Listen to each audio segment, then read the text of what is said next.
Es war einmal in einem kleinen Städtchen, da lebte ein Mädchen namens Barbara. Und diese Barbara war im ganzen Land für ihren abartig guten Rhabarberkuchen bekannt. Ja, man konnte sagen, dass Barbaras Rhabarberkuchen ohne Wenn und Aber gar eine geradezu magische Erfahrung war.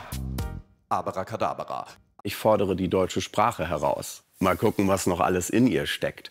Und ich bin jedes Mal aufs Neue überrascht, was alles in ihr steckt. Sodass es mir bisher immer gelungen ist, alles, was ich sagen will, deutlich auf den Punkt zu bringen, so dass es sich reimt. Dann gab's auch noch den Barbaren Barbarbier, mit dem waren die Barbaren fast jeden Abend hier.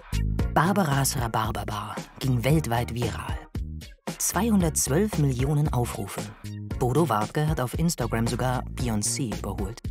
Der Großmeister der Zungenbrecher.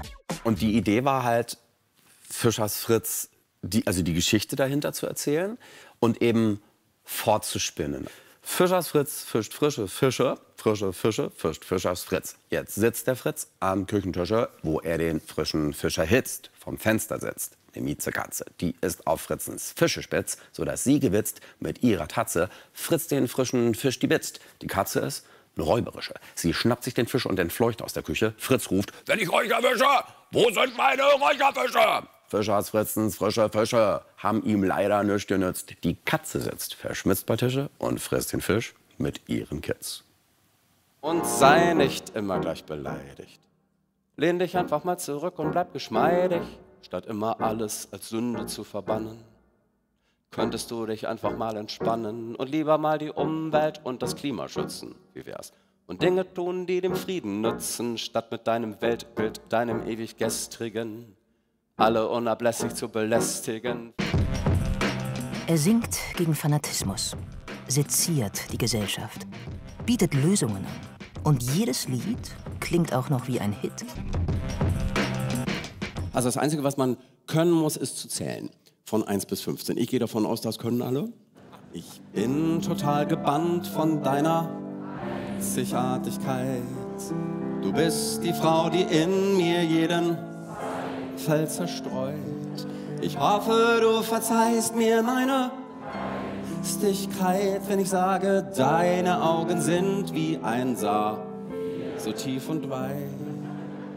So weit, so gut. Aber 5, da wird schon schwierig. Wenn jetzt jemand keine Schneidezähne hat, weil die ihm aufgeschlagen werden, kann der bestimmte Worte nicht mehr richtig aussprechen. Ich verlief den V-Plapf in und fand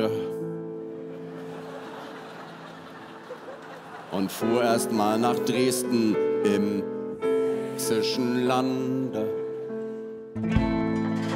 Wunderpunkt nennt er sein Programm.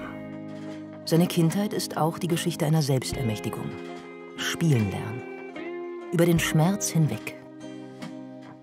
Es war wahrscheinlich auch ein Stück weit Sublimierung und Notwehr, die mir geholfen hat, in meiner Einsamkeit und auch zum Teil in meiner Isolation klarzukommen. Als Überlebendes von 2 Geschwistern, meine Schwester ist im Säuglingsalter verstorben, während über meinen Köpfen der Krieg meiner Eltern tobte. So, also das war natürlich auch eine furchtbare Situation. Und da waren halt so Reime und Klavierspielen und mir Gedichte und Lieder auszudenken. Das war halt so eine Insel, auf die ich mich zurückziehen konnte, also wo ich aus eigener Kraft in der Lage war, Freude und Zuversicht zu schöpfen. Wenn die Schlange erste Klappe Upgrade hat, geht es wieder zack, zack, mit dem Klappern ab. Aber nicht zu knapp, denn als wäre die Klapperschlange übergeschnappt. Klapper die Klappe am Takt, klapper die Klack. Eminem und Beethoven sind seine Helden. In der Tradition anfangen, um alles auf den Kopf zu stellen und schwindelerregend zu beschleunigen. Die Idee will in die Welt und sucht sich halt ihr Personal. Und wenn der eine keine Zeit hat, dann geht die zum anderen. Und so fühlt sich das für mich auch an. Also die Ideen wollen raus, sie kommen zu mir und ich sage, alles klar, ich habe Zeit, ich kümmere mich. Und dadurch habe ich auch nie Angst, dass sie mir ausgehen könnten, die Ideen. Das offiziell längste Wort in der deutschen Sprache war bis jetzt Rindfleisch-Etikettierungsüberwachungsaufgabenübertragungsgesetz. Das war in der Tat mal ein wahres Gesetz.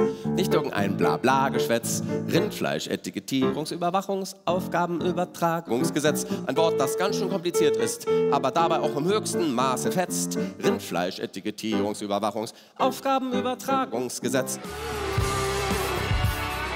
Seine Kunst ist eine große Challenge. Zuversicht und Witz.